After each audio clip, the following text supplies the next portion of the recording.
Magical नींबू soda वाला। दर्शी नाम के गांव में रत्नाकर नाम का व्यक्ति एक ठेले में नींबू सोडा बेचा करता था। रत्नाकर की पत्नी थी जीविता और बेटा था संतोष। रत्नाकर और जीविता खुद के घर बनाने के लिए पैसे बड़े ध्यान से खर्च करते थे और बहुत जमा करते थे। रत्नाकर का एक रिश्तेदार शेखर उनको नींबू सप्लाई करता था। एक दिन शेखर की पत्नी रोजा, क्यों जी, आपको शर्म वरम है कि नहीं? शेखर, क्या हुआ भगवान, ऐसे क्यों कह रही हो? रोजा, आप उस रत्नाकर को नींबू होलसेल में बेच रहे हो और वो और उनकी पत्नी जीविता नींबू सोडा बेचकर खूब पैसे कमाकर खुद का घर बनाने के चक्कर में हैं और हम 1 रुपया भी बचा नहीं पा रहे हैं। इसीलिए अब आप नींबू का दाम बढ़ा दीजिए, थोड़ा मुनाफा हम भी कमा लेंगे, समझे?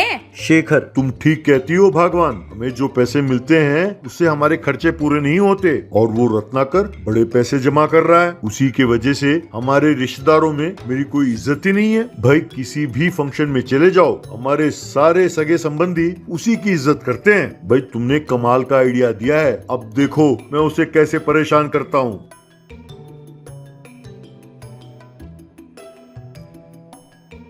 अगले दिन शेखर रत्नाकर से, जीजा जी, अब से नींबू का दाम 10 रुपए है, लेना हो तो लो वरना रहने दो। रत्नाकर, पर साले जी ये क्या, मैं तो नींबू सोडा 10 रुपए का बेचता हूँ, अब अचानक इतना दाम बढ़ा दोगे तो लोग नींबू सोडा पियेंगे कैसे, तुम ही बताओ। शेखर, वो सब मैं कुछ नहीं जानता जीजा जी, यहाँ आस पड़ोस के गाँवों में मेरे अलावा नींबू सप्लाई करने वाला कोई है नहीं, इसीलिए मैं जो दाम कहता हूँ वही चलेगा यहाँ पर। अब मुझे मना करके आप यहाँ धंधा नहीं कर सकते, सोच लो। ऐसा कहा रत्नाकर सोच में पड़ गया। रत्नाकर वो धंधा बंद नहीं कर पाया, इसीलिए वो सोडा घाटे में ही बेचने लगा।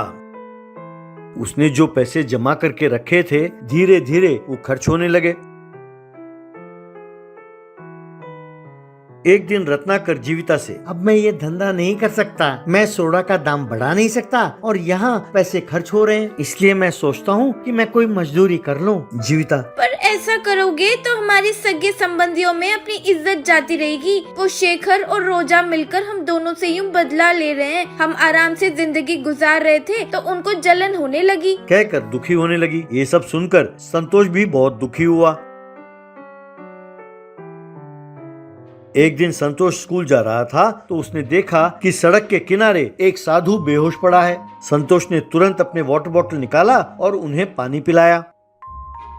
साधु होश में आकर, बेटा, 40 दिनों से मैं तपस्या कर रहा था, मैंने पानी तक नहीं पी। अगर सही समय पर तुमने मुझे पानी ना पिलाया होता तो अब मैं जीवित नहीं रहता। मांगो बेटा, तुम क्या मांगते हो? तब संतोष ने अपने परिवार की हालत और अपने मामा जी शेखर का षड्यंत्र के बारे में बताया। तब साधु, ऐसे लोगों को सबक सिखाना बहुत जरूरी है बेटा, कहकर उन्होंने एक नींबू को प्रकट किया। संतोष को वो नींबू देते हुए, जब भी तुम चाहोगे इस नींबू का आकार बड़ा हो जाएगा, इसमें से नींबू का रस निकलता रहेगा। अब तुम्हें जिंदगी में कभी नींबू खरीदने की जरूरत नहीं पड़ेगी बेटा। संतोष ने खुश होकर उन्हें प्रणाम किया।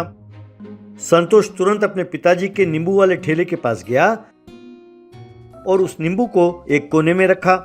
फिर उसने एक मंत्र पढ़ा, बस फिर क्या था, नींबू का आकार बड़ा हो गया, उसमें से नींबू का रस निकलने लगा। ये देखकर रत्नाकर और जीविता हैरान रह गए। संतोष ने उन्हें जो कुछ हुआ सब बताया। रत्नाकर ने उस नींबू पानी को एक बकेट में भरा,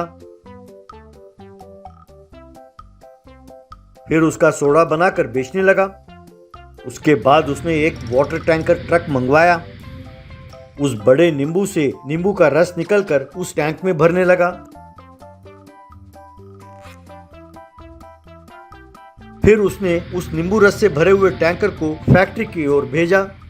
साथ साथ आस पड़ोस के गांवों में नींबू सोडा बेचने वाले ठेले वालों को वो नींबू रस और दूसरे रेस्टोरेंट और होटलों में भी नींबू रस की सप्लाई करने लगा।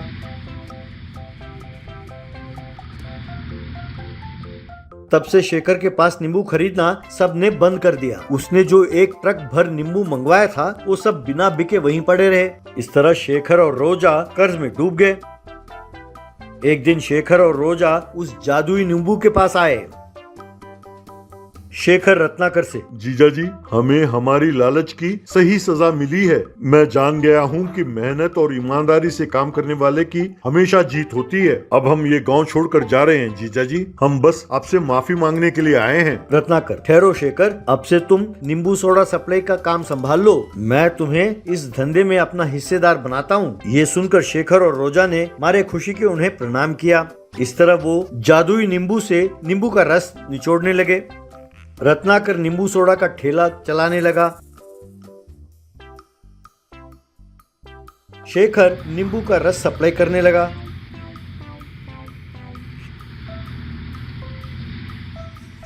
सबने संतोष का अभिनंदन किया।